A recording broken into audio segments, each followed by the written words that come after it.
Greetings from South Korea. I am Arirang News AI anchor. Here is the news making headlines today.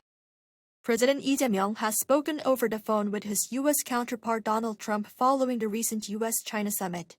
During their conversation on Sunday night, Trump shared the results of his recent summit with China's Xi Jinping, ranging from Washington-Beijing relations to trade issues, as well as the situation on the Korean Peninsula and in the Middle East.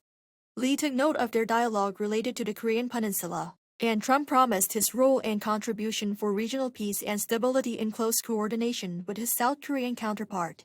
The two leaders also agreed to faithfully implement the follow-ups to the Seoul-Washington trade agreement announced last year. President Lee Jae-myung has called for bipartisan support so that the spirit of the May 18 pro-democracy movement is reflected in the preamble of the nation's constitution. Speaking on Monday at the 46th commemoration of the May 18 movement in Gwangju, the president vowed to do his utmost to support the constitutional amendment, adding that the government will never forget the spirit of the movement. Recent parliamentary voting on the constitutional revision led by the ruling Democratic Party has been scuttled following a boycott by the main opposition People Power Party. On May 18 to 1980, demonstrations broke out in the southwestern city of Gwangju against then military junta leader Chun Do-hwan, which resulted in a brutal government crackdown on civilians. Writing in a Truth Social post on Sunday, U.S. President Donald Trump said that the clock is ticking for Iran regarding an acceptable peace deal proposal.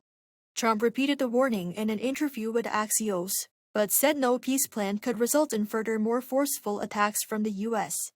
The warnings follow a phone call between Trump and Israeli Prime Minister Benjamin Netanyahu, where the possibility of resuming attacks on Iran was reportedly discussed. Citing two anonymous Middle Eastern officials, the New York Times said that the U.S. and Israel have entered an intensive state of readiness with renewed attacks in mind. South Korea has released its annual document setting out its policy toward North Korea, highlighting the Lee Jae-myung administration's efforts to seek peaceful relations with North Korea.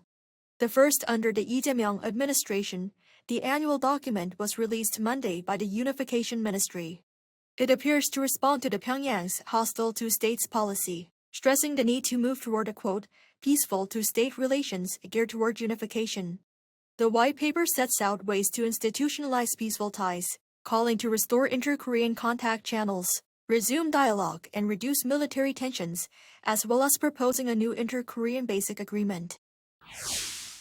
South Korean filmmaker Chan-wook has been awarded the Commander of France's Order of Arts and Letters, the country's highest cultural honor.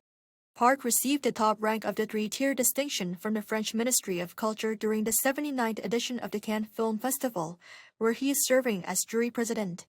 He becomes the fourth Korean recipient of the honor, following the late Kim Jong-wook in 2002, conductor and pianist Jung Myung-hoon in 2011, and soprano Cho Soo-mi in 2025.